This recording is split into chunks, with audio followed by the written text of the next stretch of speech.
Oh, look at that. In that lovely round cocking piece. Nice charger bridge. Cut off. Oh, lovely foresight. Whoa. What?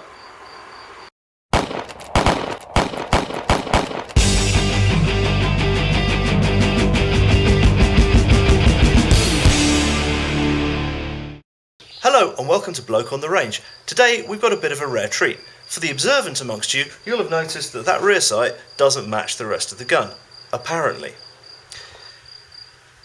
Now most of this gun looks like an SMLE Mk.III of 1907 or later era, but that rear sight is from a Mk.I. Actually what we've got here is an LSA made SMLE Mk.I double star. This is a Naval issue approved in 1908, which was a conversion of Mk.I type rifles to more or less approximate a Mk.III. Now the interesting thing about it is that starting at the front here, they straightened the sight protectors, which were curved in the Mk.I. They put in a rectangular block type front sight instead of the pointy barleycorn. Moving back, the rear sight they left as it was and just replaced the leaf to have a U-notch instead of a V-notch. What they did later, sometime around 1912, is they machined down the backside bed for the Mk.VII Spitzer ammunition, and then around 1912 they took off the sliding charger guide and replaced it with a Mk.III type bridge. So functionally very, very similar to a Mk.III. Now the rear sight on these, because a lot of you won't have seen a Mk.I type rear sight, it's got a conventional range slider there and a left and right windage adjustment there, which isn't by clicks, it just goes, and then the rear sight protector doesn't actually quite protect the rear sight.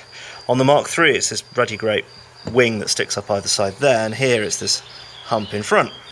On the left side here we've got the classic volley sights, scaled up to, what is that, 2600 meters, which go with that aperture sight there. Theory being that you could engage large formations of infantry or cavalry out in the open.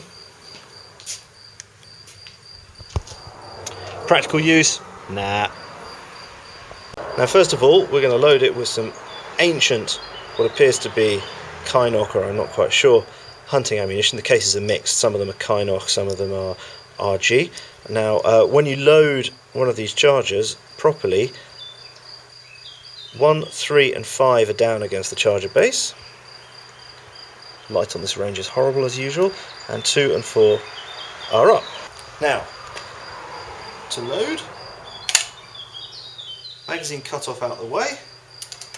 First clip in, press it down, and if you can, flick the charger out with your thumb, if not, like that. And then the second charger is always a pain. Flicked out that time.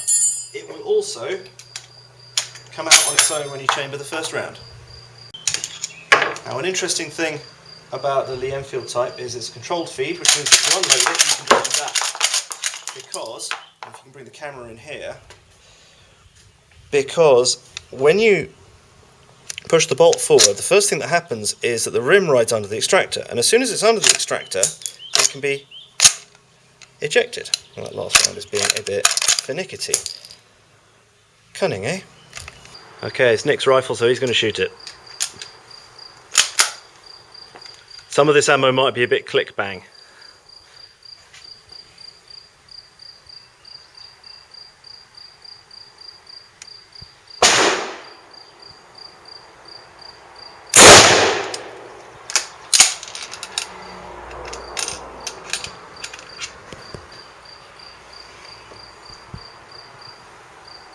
An air of nuts.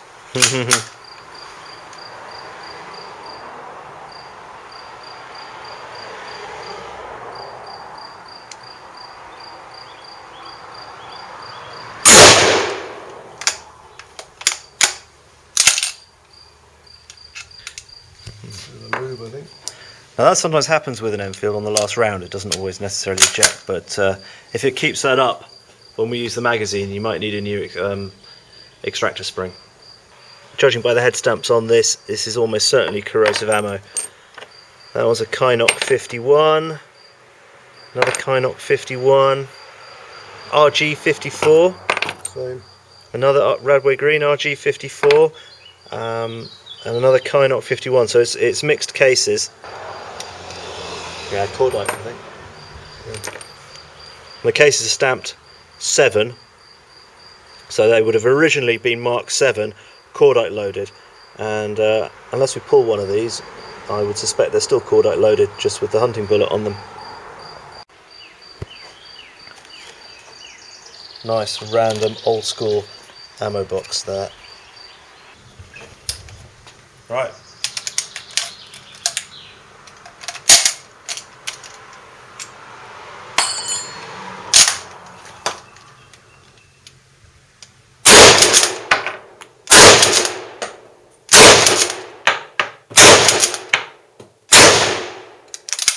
Hey. Haven't handled one of these for ages. I love it.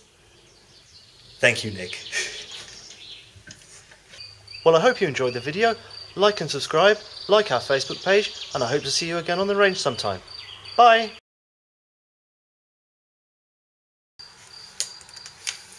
You're not a Mk.I, you're an Enfield.